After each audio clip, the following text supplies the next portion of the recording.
US లో doctor గా స్థిరపడాలని అనుకుంటున్నారా? అయితే అతి తక్కువ ఖర్చుతో ఎగ్ ప్లస్ తో సాకారం చేసుకోండి.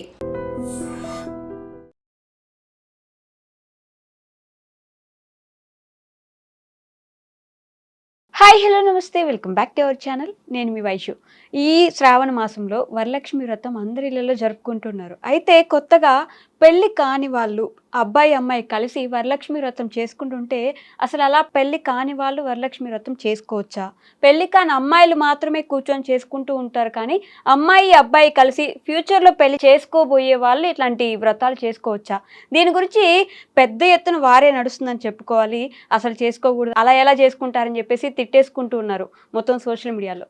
మరి నిజంగా చేసుకోవచ్చా? చేసుకుంటే అసలు తప్పేంటి? ఒకవేళ చేసుకోకూడదు అంటే వాళ్ళు ఎందుకు చేసుకుంటున్నారు? ఈ విషయం గురించి మాట్లాడడానికి ఈరోజు నాతో పాటు సోషల్ యాక్టివిస్ట్ కృష్ణకుమారి గారు ఉన్నారు. మేడంతో మాట్లాడదాం. హలో మ్యామ్, నమస్తే. నమస్తే. బాగున్నారా మ్యామ్? బాగున్నాను. వరలక్ష్మి వ్రతం ఈ శ్రావణ మాసంలో ప్రతి ఆడపిల్ల వాళ్ళ హస్బెండ్ బాగుండాలని చెప్పేసి పెళ్ళైన వాళ్ళు చేసుకుంటూ ఉంటారు అని అంటుంటారు.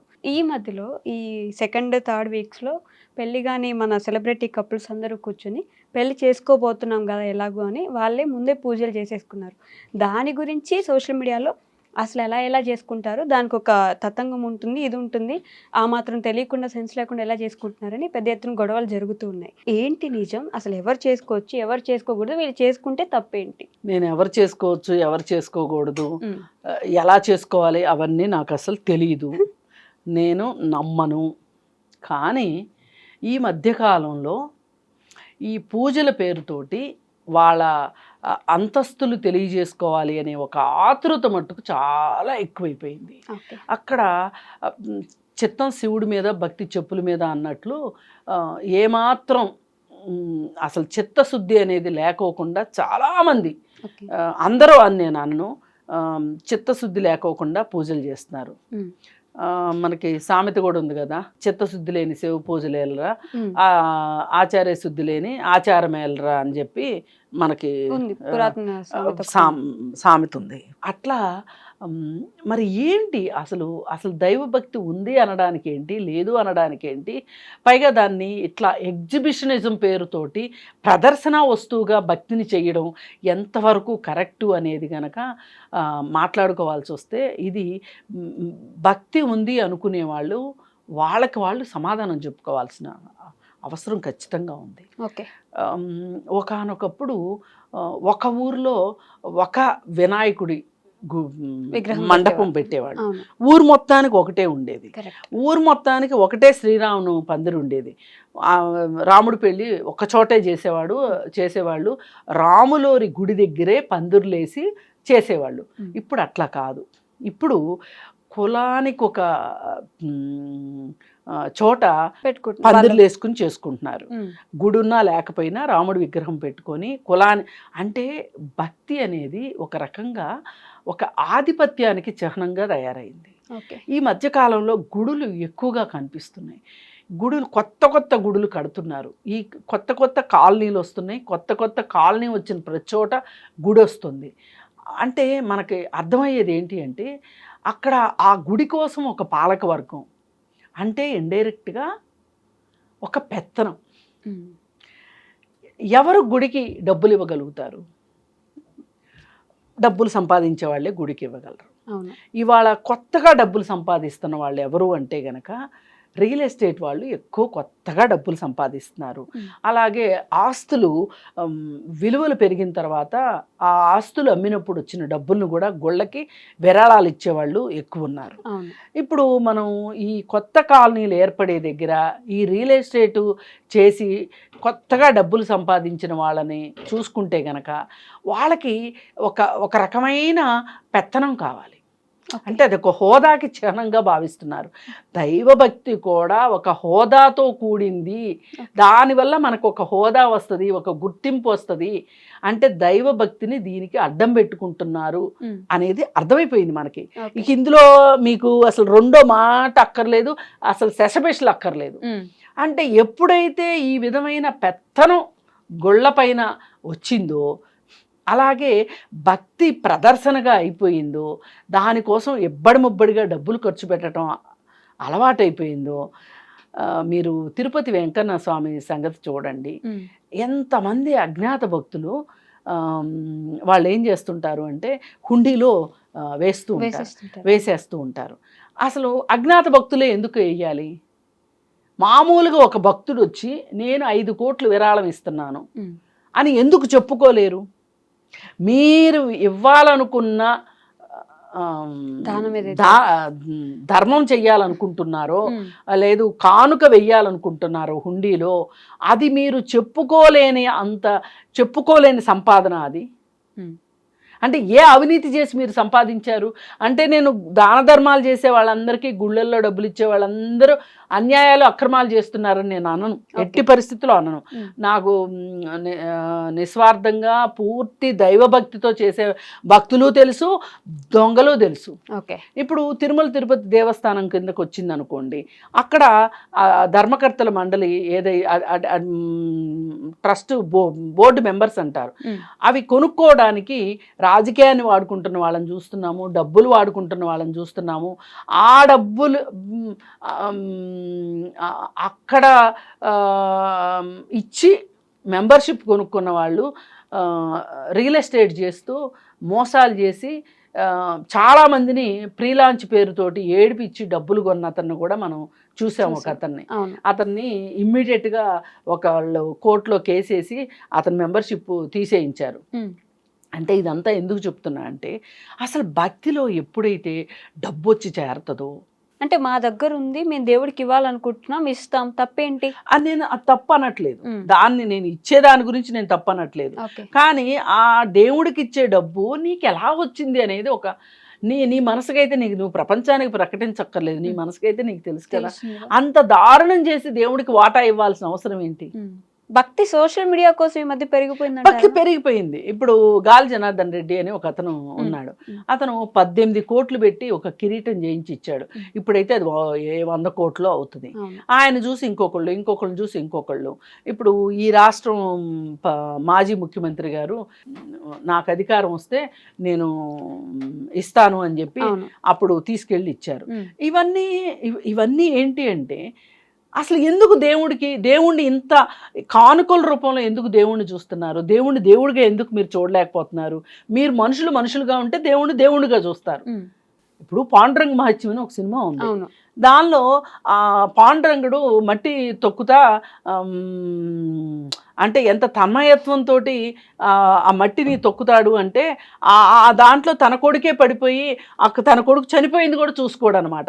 అంత మూర్ఖపు భక్తి అని నేను కావాలని అని కాదు, ఇంకొకటి లేదు, పూర్తి నిస్వార్థమైన భక్తి ఉంటే తప్పేమీ లేదు. కానీ ప్రమాదకరమైన భక్తి ఏంటి అంటే, ఇవాళ ఏ దరిద్రాలైనా చేసి, ఏ చండాలాలైనా చేసి వీళ్ళు డబ్బు సంపాదించేసేసి దేవుడికి కొంచెం ఇచ్చేసేసి మనశ్శాంతి తెచ్చుకునే దాన్ని మట్టుకు నేను పూర్తిగా వ్యతిరేకిస్తాను. ఇకపోతే ఇవన్నీ ప్రదర్శన భక్తులు అయిపోయినాయి. భక్తి ప్రదర్శనమయమైపోయింది. ఈ ప్రదర్శనమయమైపోయిన భక్తిలో వినాయక చవితులు, ఈ వరలక్ష్మి వ్రతాలు, అలాగే శ్రీరామనవమి, ఇవన్నీ కూడా వచ్చేసేసి ఏం చేస్తున్నారు? ఇప్పుడు ఇందాక అనుకున్నాం కదా, ఊరికి ఒక వినాయకుడు అనుకుంటే, ఇప్పుడు హైదరాబాద్లో కూడా చాలా తక్కువ వినాయకుళ్ళు ఉన్న కాలం నుంచి ఇవాళ కొన్ని వేల వినాయకుళ్ళు వచ్చేసిన పరిస్థితి వచ్చింది. వచ్చేసి ఆ వినాయకుడి పేరుతోటి డబ్బులు వసూలు చేయటము, అక్కడ జరిగే నానా కంగాళి, ఇదంతా మనం చూస్తూనే ఉన్నాం. అది అయిపోయిన తర్వాత ఇక వరలక్ష్మి వ్రతం దగ్గరికి వస్తే, ఇది ముత్తైదువులు చేసుకుంటారు. అలాగే నార్త్ సైడ్ కూడా కర్వా చౌత్ అని ఇంకోటి, వాళ్ళు కూడా ఒక పండగ చేస్తారు. కార్తీక మాసంలో కార్తీక పౌర్ణమి ఇక్కడ కూడా చేస్తారు, అక్కడ కూడా చేస్తారు. అయితే ఇదంతా ఏంటి అంటే, భర్త యొక్క ఆరోగ్యం బాగుండాలని భార్యలు చేసే వ్రతం ఇది. అయితే శనగలు ఇస్తారు. ఇది ఈ వర్షాకాలంలో శనగలు తింటే మంచిది, ప్రోటీన్ ఫుడ్ అనే ఉద్దేశంతో అని చెప్పి ఆవిడికి శనగలు ఇస్తే ఈవిడికి శనగలు ఇస్తే, ఇద్దరు కలిసి ఇంటికి తీసుకెళ్ళి మొగుడికి పెడితే మొగుడు బాగా ఆరోగ్యంగా ఉంటాడు అనేది వాళ్ళ నానుడి. అయితే నా బాధ ఏంటి అంటే, ఇక్కడ ఒక చిన్న కన్సర్న్ ఏంటి అంటే, ఎందుకబ్బా మహిళలే భర్తల ఆరోగ్యాలు బాగుండాలని పూజలు చేస్తారు, భర్తలు ఎందుకు భార్యల ఆరోగ్యాల కోసం చేయరు? పోనీ నేనేమంటానంటే మీరేం పూజలు చేయొద్దు కానీ భర్తలు ఈ శ్రావణ మాసం సందర్భంగా మీ భార్యలకి హెల్త్ చెకప్లు చేయించండి. వావ్, మంచి ఐడియా కదా అసలు. ఇప్పుడు ఆడవాళ్ళు ఎప్పుడు కూడా పిల్లలకు చేసామా, భర్తకు చేసామా, అత్తమామలకు చేసామా, ఇల్లంతా బాగా పెట్టుకున్నామా లేదా అని వాళ్ళ గురించి వాళ్ళు ఇల్లుతో పేరు మర్చిపోయినట్టు వాళ్ళ గురించి వాళ్ళు మర్చిపోతారు. అంటే ఎప్పటి నుంచో వస్తున్న ఆచారాలు మనం ఎట్లా చేయకుండా వదిలేస్తాం, మేము చేయొద్దనట్లేదు. ఇప్పుడు భక్తి వ్యక్తిగతం, ఖచ్చితంగా అది ప్రదర్శన కాదు, ఇంతవరకు గుర్తుపెట్టుకుంటే చాలు. ఇకపోతే భర్త కోసమే వ్రతాలు, నోములు, పుణ్య ఇవన్నీ చేస్తున్నారు కదా వీళ్ళు, సరే చెయ్యండి మీరు. కానీ మీకు ప్రతిగా మీ భర్త ఈ ఆధునిక కాలంలో ఆలోచించాల్సింది ఏంటంటే నా భార్య ఆరోగ్యం ఎలా ఉంది, నా ఆరోగ్యం కోసం కదా నా భార్య ఇంత పూజ చేస్తుంది, నా భార్య ఆరోగ్యం కోసం నేనేం చేస్తున్నానని ఏ పురుషుడైనా ఆలోచించుకున్నాడా? తీసుకెళ్ళి ఇయర్లీ చెకప్ చేయించారనుకోండి ఈ పండగ సందర్భంగా వాళ్ళ ఆరోగ్యం గురించి, వాళ్ళకి ఏమైనా ఒక అనారోగ్యం బయటపడింది అనుకో, ఈ టెస్ట్ చేయించకపోతే బయటపడుకోకుండా డైరెక్ట్గా రోగమే బయటపడింది అనుకో కష్టం అవుతుంది కదా.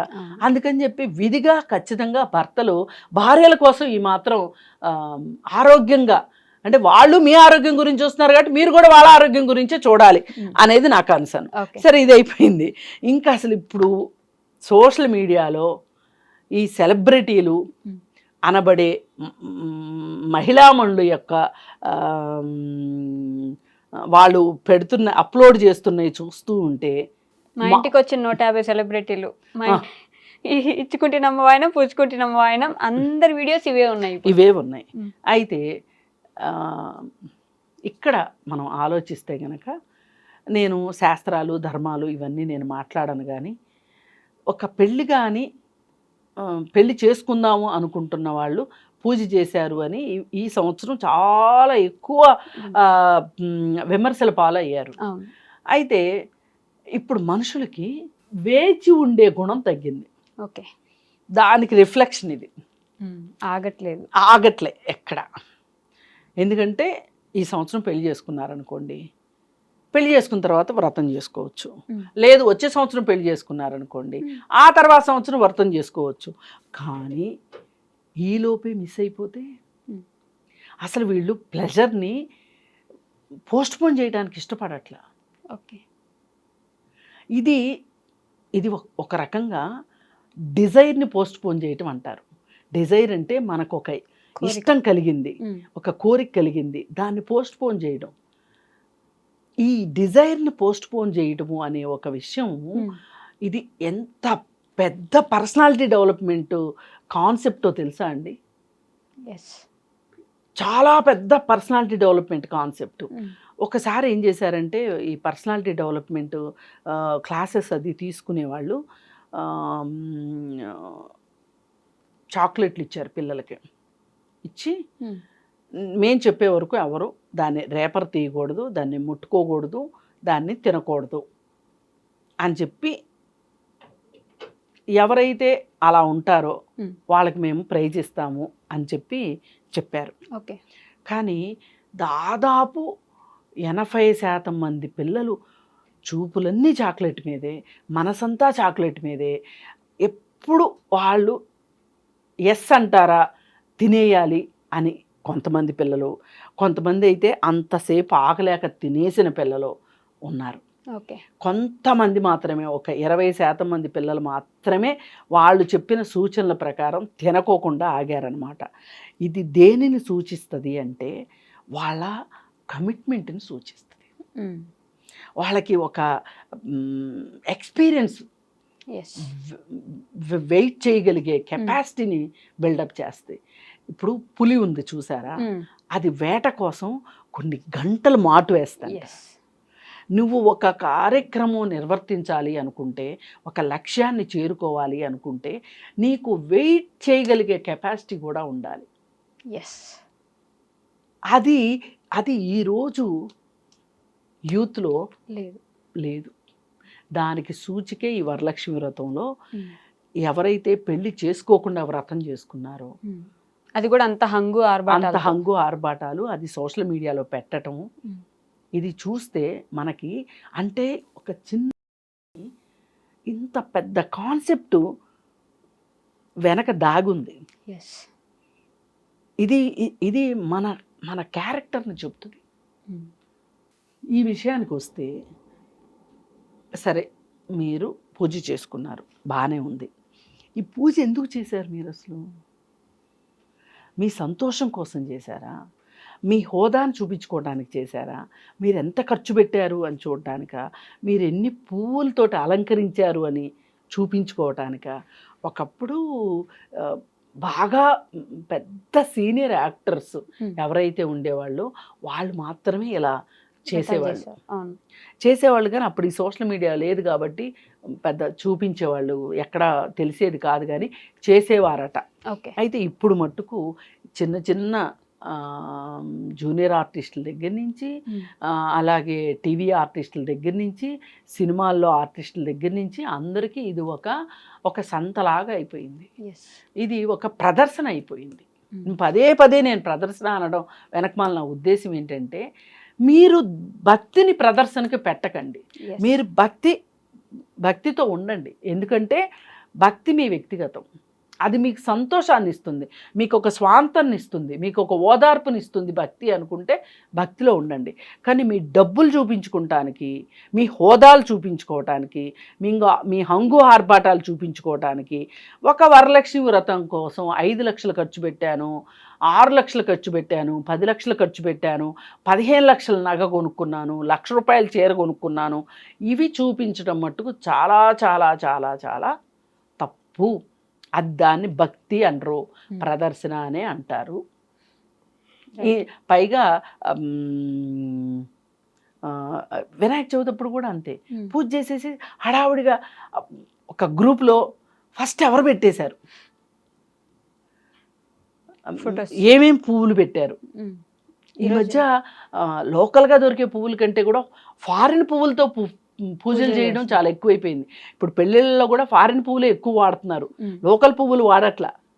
అలాగే దేవుడి విషయం దగ్గరికి వచ్చేసరికి కూడా దేవుడికి కూడా వీళ్ళు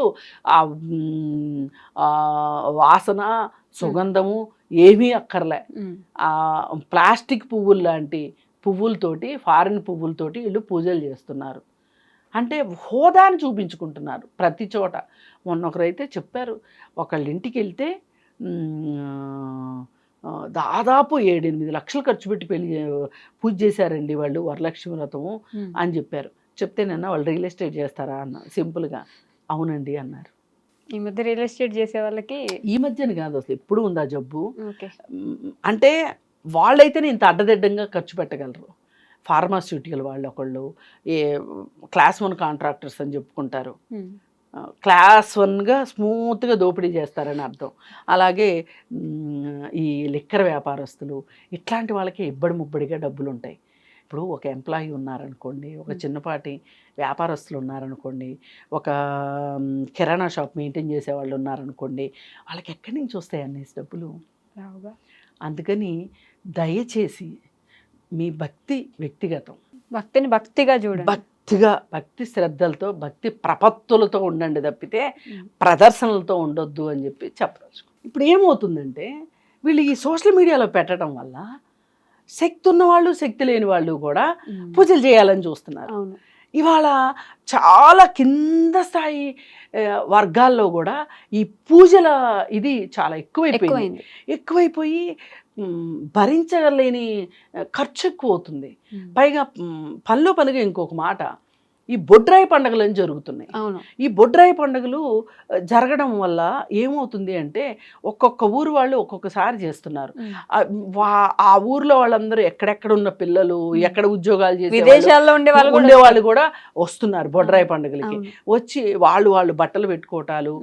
సగటున ప్రతి కుటుంబము ఒక బొడ్రాయి పండగకి 50,000 ఖర్చు పెడతారు. ఖచ్చితంగా 50,000 ఖర్చు పెడుతున్నారు. ఈ 50,000 ఖర్చు పెట్టే విషయంలో మా దగ్గర పనిచేసే వాళ్ళు కూడా 30,000 ఖర్చు పెట్టారు. 30,000 ఖర్చు పెడితే నాకు గుండె ఒక్క క్షణం జల్లుమంది. అంతకుముందే ఆ అమ్మాయికి ఏదో అనారోగ్యం ఉంటే నువ్వు చూపించుకోమ్మా అని నేను సలహా చెప్తే, అమ్మ హాస్పిటల్కి వెళ్తే ఈ టెస్ట్ అంటారు, ఆ టెస్ట్ అంటారు, ఈ మందులు అంటారు, ఆ మందులు అంటారు, అమ్మ మా దగ్గర డబ్బులు ఎక్కడున్నాయి అన్నది. అలాంటిది 2 వారాల తర్వాత ఇట్లా బొడ్రాయి పండగకి వెళ్తున్నాము అన్నది. సరే నేను ఎంత సింపుల్గా వెళ్ళి చేసుకొచ్చుకుంటారో అనుకుంటే, వచ్చిన తర్వాత అడిగితే ఎంత ఖర్చు అయింది అంటే 30,000 అయింది. 30,000 ఎందుకు అయింది అంటే, ఏటను కోసామా, ఆడబడుచులకు బట్టలు పెట్టామా, అయ్యవారికి డబ్బులు ఇచ్చామా, ఇవన్నీ భోజనాలు పెట్టామా, ఇవన్నీ లెక్కేస్తే 30,000. అమ్మా నువ్వు మా 30,000 గురించి ఎలా మాట్లాడుతున్నావు? మా ఊర్లో ఒక్కొక్కళ్ళు లక్ష ఖర్చు పెట్టారమ్మా, ఎక్కడెక్కడ చుట్టాలని పెళ్ళిళ్ళు చేసినట్టు చేశారమ్మా, అసలు మా ఊర్లో ట్రాఫిక్ జామ్ అయిందని చెప్తుంది ఆ అమ్మాయి నాతోటి. ఎక్కడి నుంచి వస్తుంది ఇది వెర్రి? ఇది భక్తి కంటే భయం ఎక్కువైపోయింది. ఇప్పుడు రాకపోతే మనం ఏం చేస్తారు, అమ్మవారు ఏం చేస్తూ, ఇదంతా మార్కెట్ మాయాజాలం తప్పితే ఏమీ లేదు. అయ్యవారులు చెప్పారని చేయటం, అయ్యవారులు వాళ్ళకు వచ్చే దక్షిణాల కోసం వాళ్ళు చెప్తారు. అలాగే వ్యాపారస్తులు అప్పుడప్పుడు కొన్ని వదంతులు వస్తుంటాయి. అన్నా చెల్లెళ్ళు బట్టలు పెట్టుకోవాలంట అని వస్తుంది. ఎక్కడ లేని సందడి వచ్చేస్తుంది బట్టల షాపుల్లో. అక్కా చెల్లెళ్ళు పెట్టుకోవాలంట, సంవత్సరానికి ఒకటి వస్తుంది. ఇట్లాంటి ఖచ్చితంగా వస్తాయి. ఏంటి అంటే ఇదంతా వ్యాపారస్తులు రేపెడుతుంటారు. ఇవన్నీ అక్క చెల్లెలకి తమ్ముడు ఇంటికి పిలిచి బట్టలు పెట్టాలంట, సెంటిమెంట్ పేరుతోటి. సరే, ఏది ఏమైనప్పటికీ కూడా మనం ఒకటే కోరుకునేది ఏంటంటే, ఎవరికి వాళ్ళు ఈ సోషల్ మీడియాలో చూసి దాని ప్రకారం కావాలనుకోవటం కానీ, అప్పులు చేసి చేయటం కానీ. ఇప్పుడు ఆ రోజు 30,000 పెట్టి పండగ చేయడం కోసం ఆ అమ్మాయి పనిచేసే ఇళ్లలో ఒక ఇంట్లో తలా 5,000 అప్పు తీసుకొని వెళ్ళింది. మరి ఇది అప్పేగా. మరి డాక్టర్ చూపించుకో అంటేనేమో డబ్బులు లేవన్నది, ఆ అప్పు చేసి పండగ చేసుకున్నది. అందుకని ఇట్లా సోషల్ మీడియాలో చూసి కానీ, లేకపోతే ఈ వదంతులు నమ్మి కానీ పూజలు చేసి అప్పుల పాలు అవ్వద్దు. ఇప్పుడు ఒక కుటుంబానికి 50,000 అది, కానీ గ్రామం మొత్తం కుటుంబాలతో లెక్కేస్తే దాని నెట్వర్త్ లెక్కేయండి ఒకసారి, ఎంత ఖర్చు అది. అందుకని ఇట్లాంటి కాకుండా మీరు మనస్ఫూర్తిగా ప్రశాంతమైన మనస్సుతోటి దండం పెట్టుకున్నా కానీ చాలు. అంతేగాని ఇంత ఆర్భాటాలు, ఇంత హడావుడులు చేసి డబ్బులు ఖర్చు పెట్టి మీరు ఖర్చు పెట్టుకోగలిగిన వాళ్ళు ఖర్చు పెట్టి, ఖర్చు పెట్టలేని వాళ్ళు బాధపడేటట్లుగా ఈ ప్రదర్శన మట్టుకు వద్దు అని చెప్పి కోరుకుందాం. Okay ma'am, thank you. నిజంగా ప్రస్తుతం ఉన్నటువంటి సమాజం దేనికి ప్రయారిటీ ఇస్తుంది? ఆర్థిక సంబంధాల చుట్టూ మాత్రమే తిరుగుతోంది. మళ్ళీ ఎన్నికలంగానే చాలా విరక్తి కలుగుతున్నాం. మంచి అనిపిస్తుంది కదా, లేడీస్ కూడా ఛాలెంజింగ్ జాబ్స్ చేసినప్పుడు చాలా బాగుంటది. ఫుడ్ డెలివరీ ఇవ్వటానికి వెళ్ళినటువంటి డెలివరీ బాయ్ అనిల్ పై కళ్ళ ముందు